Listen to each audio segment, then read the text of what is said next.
এটাকে গ্রামে আমরা কেউ বলি বেজিল লতা,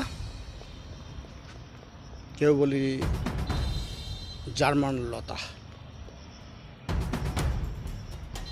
আসুন এটা সম্পর্কে আমরা বিস্তারিত জেনে নিই। হ্যাঁ, এটা জার্মানি লতা বলুক আর বেজিল লতাই বলুক, আসলে এটার কেউ কেউ আক্রমণাত্মক লতা উদ্ভিদ বলে থাকে।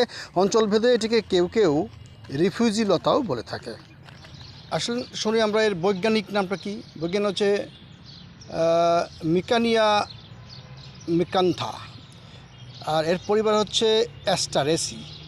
অন্যান্য নাম হচ্ছে ইংরেজিতে দ্রুত বৃদ্ধিকরণে এটিকে মাইল এ মিনিট উইড বলা হয়। এছাড়াও একে ক্লাইম্বিং হেল ভাইন বা বিটার ভাইন বলেও ডাকা হয়ে থাকে।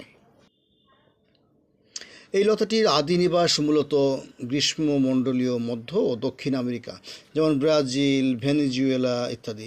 এটি একটি অত্যন্ত দ্রুত বর্ধনশীল বহু বর্ষজীবী লতা। অনুকূল পরিবেশে এটি দিনে প্রায় 8 থেকে 10 সেন্টিমিটার পর্যন্ত বাড়তে পারে।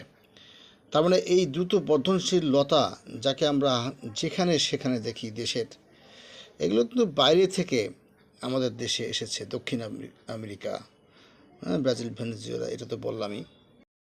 এশিয়ায় আগমন হয়েছে দ্বিতীয় বিশ্বযুদ্ধে এই সময়, আর লতাটি দক্ষিণ এশিয়ায় প্রাকৃতিক উপায়ে আসেনি বলে ধারণা করা হচ্ছে আর কি, মানে যা জনশ্রুতি আছে। বরং মানুষের মাধ্যমে এই লতাটি বাংলাদেশে বা এশিয়ায় এসেছে। এর আগমন নিয়ে মূলত দুটি ঐতিহাসিক প্রেক্ষাপট জানা গেছে। ছদ্মবেশ ধারণের জন্য ক্যামোফ্লেজ দ্বিতীয় বিশ্বযুদ্ধের সময় 1939 থেকে 45 সাল ভারতীয় উপমহাদেশের ব্রিটিশ ও মিত্রবাহিনীর বিমান ঘাঁটি, সামরিক যান এবং বাংকারগুলো জাপানি বিমান হামলা থেকে লুকিয়ে রাখার জন্য সবুজ ছদ্মবেশ বা ক্যামোফ্লেজ তৈরি করবার জন্য দ্রুত বর্ধনশীল লতাটি ব্যাপকভাবে রোপণ করা হয়েছিল।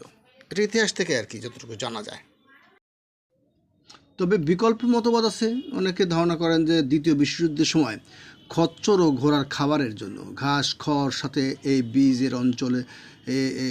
এই অঞ্চলে চলে আসে। আবার কেউ কেউ মনে করেন বাংলাদেশে এই লতা জাপানি সৈন্যদের মাধ্যমে ছড়িয়েছে, এরকম জনশ্রুতি আছে। তা স্থানীয়ভাবে নাম হয়ে যায় জাপানি লতা, কেউ কেউ বলে জার্মানি লতা। যাই হোক, বাগানের শোভাবর্ধন ও চা বাগানের মানে বেড়া দেওয়ার ক্ষেত্রে এইগুলো ব্যবহার হয়েছে। 1884 সালের দিকে হংকংয়ের বোটানিক্যাল গার্ডেনে প্রথম এটি শোভাবর্ধনকারী উদ্ভিদ হিসেবে আনা হয়েছিল, যা পরবর্তীতে 1919 সালের মধ্যে পুরো হংকং জুড়ে ছড়িয়ে পড়ে। পরবর্তীতে ভারতে আসাম, কেরালা, বাংলাদেশের চা বাগানগুলোতে মাটির আর্দ্রতা ধরে রাখার জন্য গ্রাউন্ড কাভার হিসেবে ব্যবহৃত হয়েছে।